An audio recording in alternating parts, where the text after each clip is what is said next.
Hey y'all, we are back with the Therapy for Church podcast. This is season 2. It's been a while. I'm excited to be back. You can find this podcast on Spotify or Apple Podcasts. And now, guess what? We are over here on YouTube. So, for your viewing and listening pleasure, we are right here available. I am Narkia Bird, your host, the therapist with the Holy Spirit Flex. We are talking all things mental health, Christian mental health, emotional health.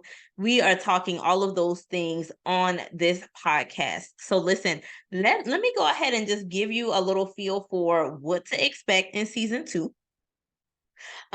Because in season 1, we talked a lot about foundations. So if you did not get an opportunity to listen to season 1, if you are new here, hey,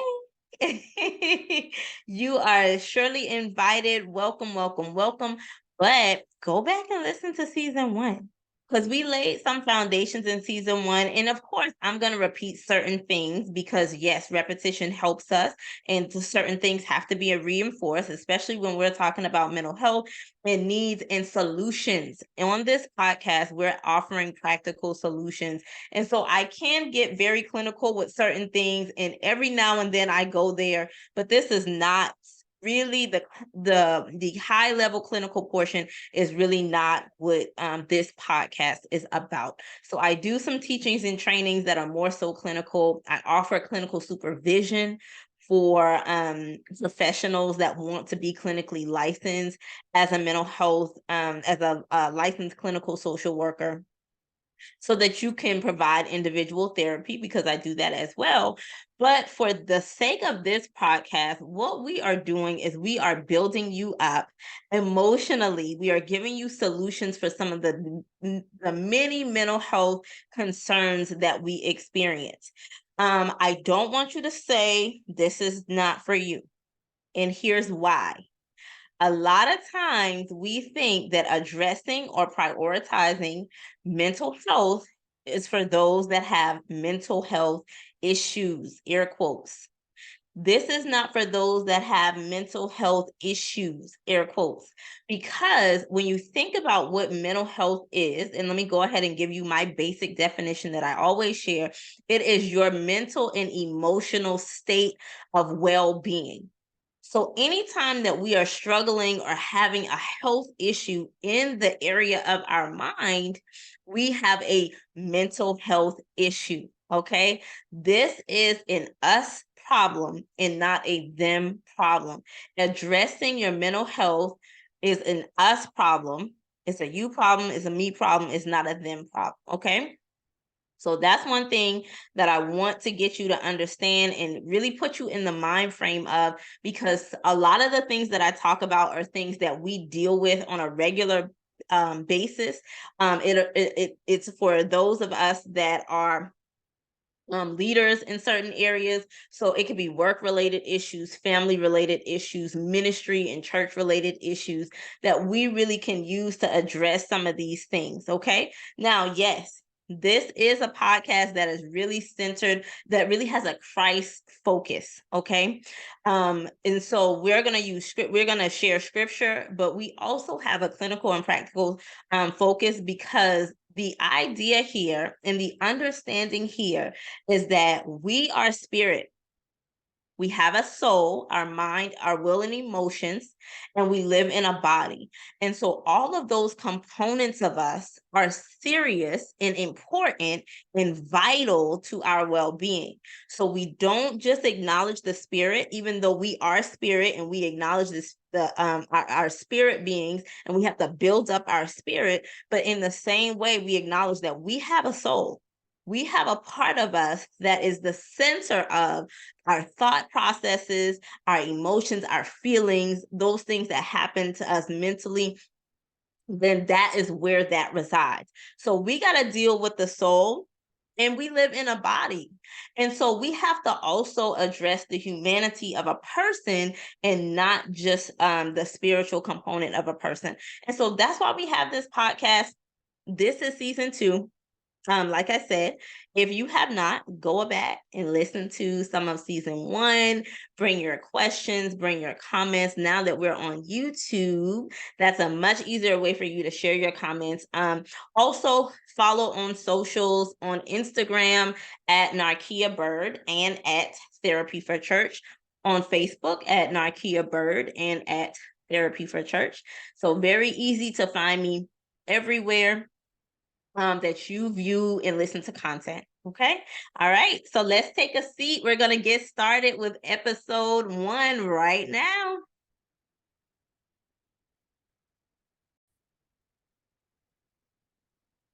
All right. So today we are really talking about prioritizing mental health. So in our lives right now, we really need to be prioritizing health. Okay. We need to prioritize our physical health, making sure that we are eating healthier, that we are living healthier lives altogether, taking vitamins and supplements to build up our immune system and to fortify our bodies, exercising regularly. And in the same way, that we are dealing with our physical health, we also want to take a look and make sure that we are dealing well and fortifying our mental health. Okay. And so I want to talk to you about what that means. And we said it a little bit earlier, but I'll say it again, what that means to prioritize your mental health. When I say that, what am I even talking about?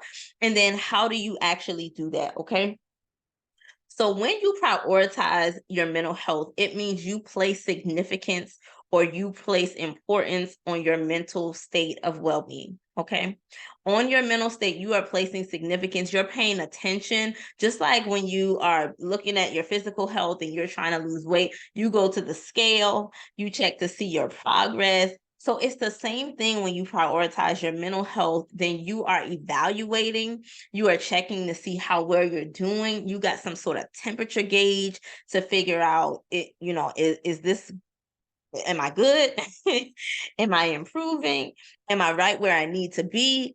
Like, you have some goals that you want to meet, same as physical health. Sometimes you just want to feel better, right? Sometimes you want to look better.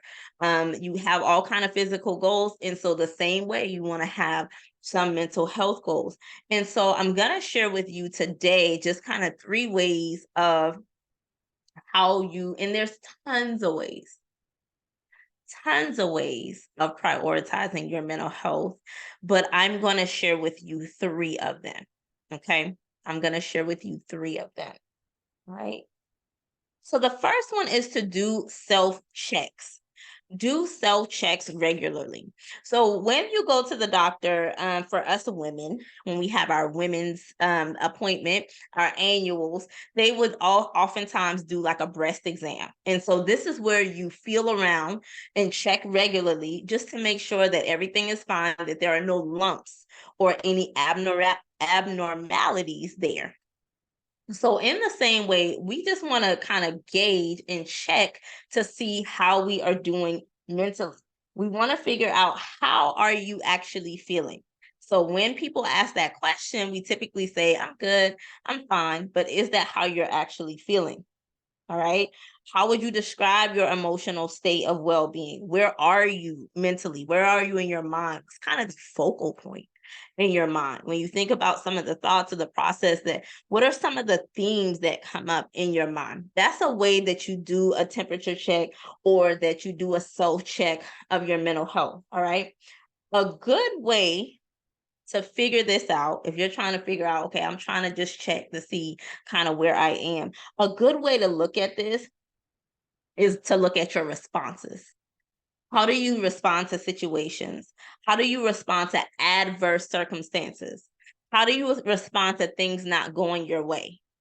How do you feel at the end of the day emotionally? You can be tired and exhausted physically, from being at work all day, from managing the household all day, all of the priorities that you have, but emotionally, how are you feeling? Okay.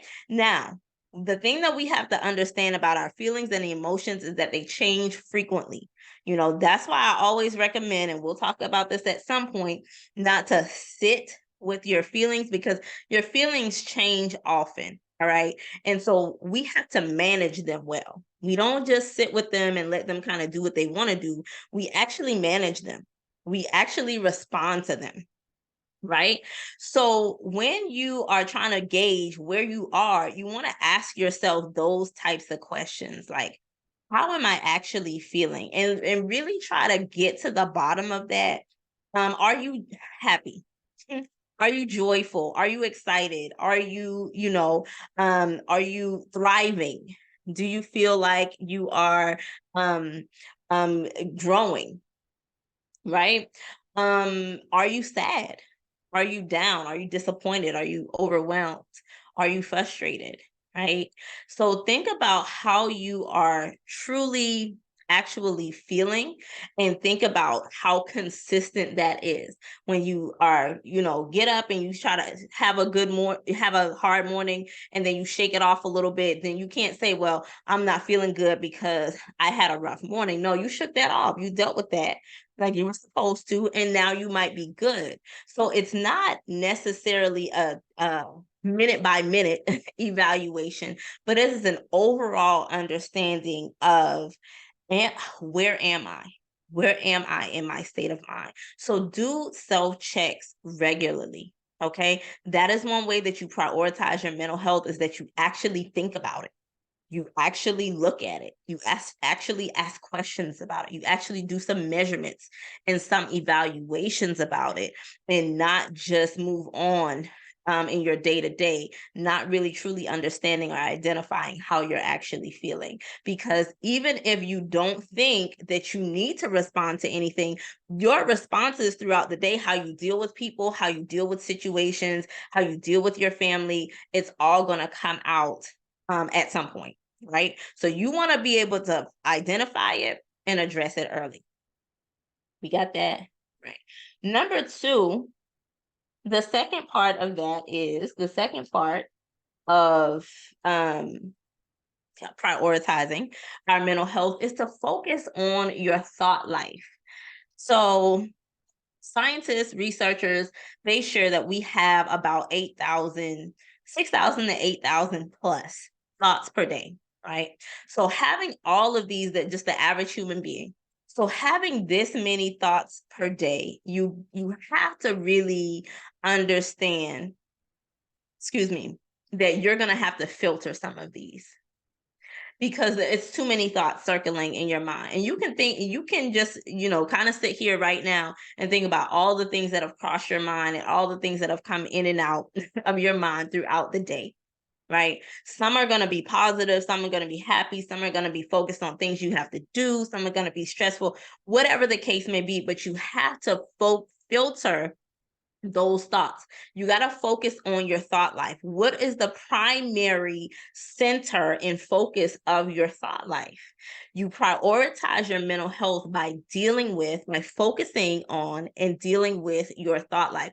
This is super important because the way that you think really controls the way that you react. So just like I said a minute ago about your responses, your behaviors really come from the way that you think. Your actions really come from the way that you think.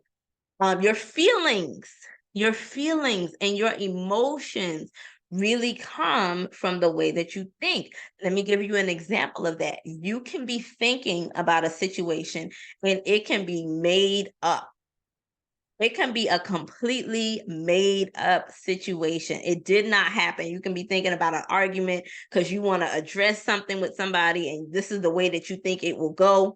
And so you start thinking about that thing, and then you're frustrated, you're mad, you're upset, sometimes even crying over something that did not happen. That is the power of your thoughts. So if you don't center any type of focus around your thought life, you run the risk of your thoughts taking the lead, which you don't want them to do.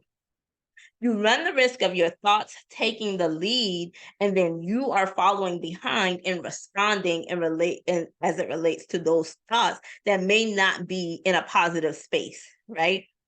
So you really have to deal with your thought life and you have to respond to your thoughts appropriately. You have to respond to your feelings appropriately. So those are things we'll talk more about in those in this season of the podcast. Like how am I supposed to respond when I feel this way, and kind of bring in some real life examples so that you understand and you can relate what I'm saying to your life and your situation. And that's what I want you to do. So even though I want you to share this, and even though I want you to, get the information and share it with other people, I really want you to start every time you listen to an episode of the podcast. I really want you to start with yourself first, and then I want you to see how this applies to you. What are your takeaways? Even if it's one thing, what is the one thing that you take away from it that you can apply, that you can use, that's valuable to you? And then go ahead and share it with others. I don't want you to think about the whole entire time, oh, yeah, like such and such needs to hear this, that person needs, yeah, they might need to, but you do too. I do too. Okay. I admittedly fly off the handle, when I get upset with the kids, or if I'm frustrated and they're loud or something like that. So I need this too. Okay. I need to practice what I already know or what I have learned. And so what you will realize is you can learn this information, you can take this information, but you got to put it into practice just like anything else. Okay. So that's step 2 of prioritizing your mental health, is focus on your thought life. And then lastly, step 3, this is what we're talking about today, is address your negative feelings quickly. So yes, there will be times where you're sad, where you're disappointed, where you're grieving, where you're overwhelmed, where you are experiencing some stress. Um, but you need to address those things quickly. So I talked about the phrase a minute ago, sitting with your feelings, because I even have colleagues that will encourage this behavior, to just sit with your feelings. And my take on it is to, yes, identify your feelings. You want to know, what is it that I'm feeling? You want to get to the root of those feelings. You can acknowledge them, and then you want to be able to respond appropriately to them. You are in control of that. And so anytime you feel out of control, anytime you feel like I am not the one in control of myself, then we have a deeper issue, okay? Because you don't want to feel like, oh, well, I had to do that because it I just had to. That's impulsive, and you responded impulsively. If you did something because it was just reactionary and you just did it, that is not an acceptable response. So you also can't just say, well, that's just how I responded. Even if it is, there might be something that we have to go back and do to mend that, but you can't just okay that as a part of who you are, as a part of life, right? So if you are feeling down and depressed, then you just don't say, well, I'm just a depressed person. And I've heard that. Or even if you have an actual clinical diagnosis, I encourage you, don't use that as a crutch. Don't grab hold to that and say, this is mine. Okay, and start covering yourself with it, because I hear this often. Oh, my bipolar is acting up. Oh, my anxiety is acting up. And so partially it is an excuse to have adverse reactions and negative behaviors, partially, but partially it is something that you're dealing with and something that you're struggling with. And so you want to be able to respond appropriately to it. You want to be able to cope appropriately with it. You want to cope appropriately with your grief, cope appropriately with your disappointment, cope appropriately and respond appropriately for feelings of worry and fear and anxiety, and not just hold on to that and say, this is mine. I have the right to feel this way. You do. You do have the right to feel anyway. Okay. And sometimes we have a reason for the way that we respond to things. We have a reason. We have a legitimate reason for the way that we are responding in the way that we are, but it doesn't make it right. And we don't want to adapt a certain pattern of negative behaviors and responses because we struggle then mentally um, going forward.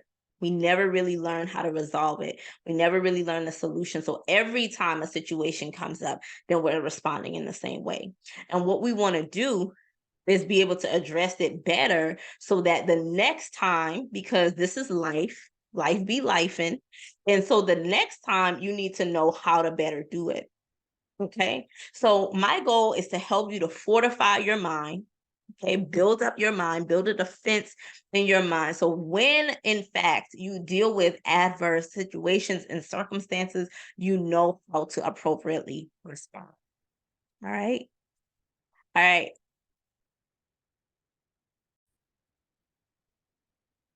So it was amazing jumping back in here with you for season 2, episode 1 of the Therapy for Church podcast. Remember to go and subscribe and like on and follow on Spotify for podcasts, Apple Podcasts, and right here on YouTube. Subscribe to this channel, y'all.